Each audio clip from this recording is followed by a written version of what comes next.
Hey, Washington Commanders fans, things are looking rough. Our team isn't just suffering from injuries, we've been decimated. Every week, we lose a crucial piece. And now with the loss to Dallas came the confirmation. Dorrance Armstrong is out. We're bleeding, and we urgently need reinforcement. But what if I told you that our salvation, the piece we need to fill this hole, might come from the worst possible place? Stick with me, because some teams are opening the doors for a complete fire sale, and Adam Peters is eyeing two specific names. And of course, we'll bring you the latest behind-the-scenes information. So, don't forget to leave a like. It's just one click and helps me a lot. Let's first understand the size of the problem. We've already lost more than 30 combined games from players who should be starters, and we haven't even reached the halfway point of the season. This can't be used as an excuse for everything, but it's a fact that destroys any planning. Losing the third defensive end of the year to injury is a blow that will have serious consequences. Dorrance Armstrong is going to the injured list with that knee injury, and now we have a crater in our defensive line. Fortunately, in the despair of some, the opportunity of others arises. There are teams and situations even worse than ours who are ready to sell talent right now.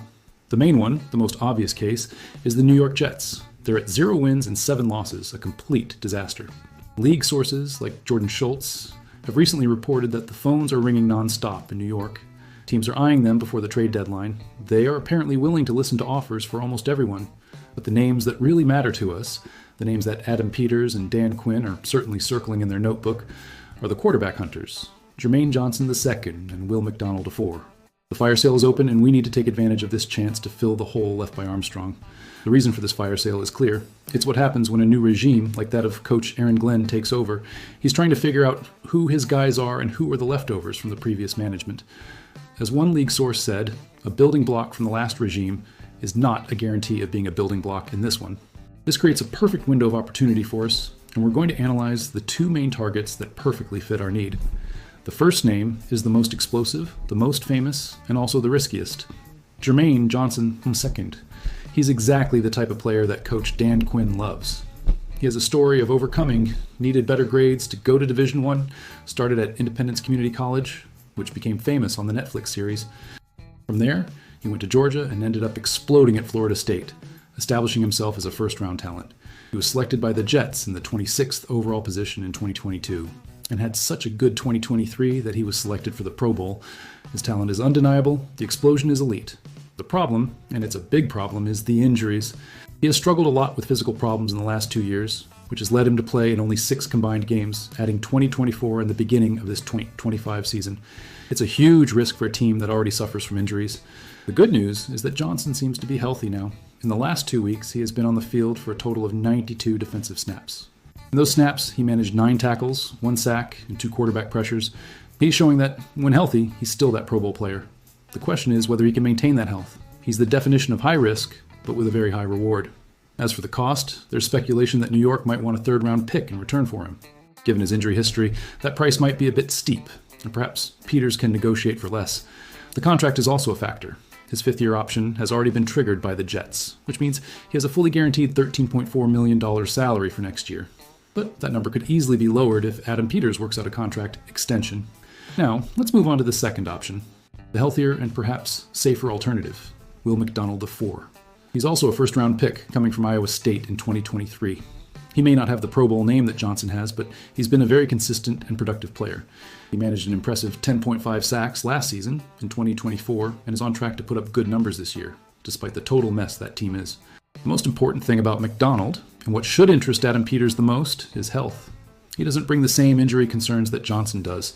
McDonald played 15 games as a rookie, played all 17 games in 2024, and has been on the field for all 7 games so far in 2025. He's always available. For a team like ours that's been decimated by injuries, availability is one of the most valuable qualities. Considering he's healthier and still has a full year left on his cheap rookie deal, plus the 5th-year option after that, he's a very valuable asset. Any team that trades for McDonald will have control over him for a good amount of time at a low cost. Because of that, he'll probably cost a little more in terms of draft picks than Johnson, maybe a solid 3rd rounder or even more. But it might be worth it in the long run. And let's not forget another name that's floating around in this Jets fire sale, Michael Carter II. He's a cornerback. We've all seen the struggles of our secondary, especially against Dallas. If Peters assesses the market and finds the prices for pass rushers are too high, he could pivot and try to bolster the secondary. Carter would be a very interesting target for the nickel position, which has been a problem for us. Dan Quinn and Adam Peters have already spoken openly, and we know this, that they are actively seeking opportunities to improve this team. The radar is on, the phones are working. We, as fans, would like this trade to happen today, before the Monday night game against the Kansas City Chiefs. But the reality is that New York doesn't need to rush. The trade deadline isn't until November 4th. The outcome of our game against the Chiefs could greatly influence Peters' aggressiveness, so that's the situation. We're hurting, but there's a fire sale going on. If you were Adam Peters and had to choose today to save our defensive line, what would your move be? That's my question for you. If you think we should take a risk on pure talent and Pro Bowl potential, comment below Honor Johnson. If you think we can't take any more risks and need the healthy, consistent player, comment McDonald. Now, we're below 500 for the first time this year, and the ugly loss to the Dallas Cowboys raised more questions than answers. But in the midst of all the chaos, something important happened. For weeks, we fans have been pointing out the fatal flaw of this team, and it seemed like no one on the coaching staff was listening. Finally, after that Week 7 humiliation, Dan Quinn was forced to admit the truth. Stay with me, because what he finally acknowledged is the flaw that's destroying our season, and he can't ignore it any longer. The situation is desperate, let's not lie. We are 3-4. The defense was terrible against Dallas, but the truth is that it has been terrible for most of the season. The offense, which already took the field without its top 3 receivers, may now be without Jaden Daniels again. The team is mired in total disarray. We're bleeding, and if the bleeding isn't stopped now, the 2025 season is over before November. It's a nightmare scenario. That responsibility to stop the bleeding falls squarely on Dan Quinn. And, to be honest, it's hard not to feel a little for him. The culture of resilience he's worked so hard to create is about to crumble right in front of him.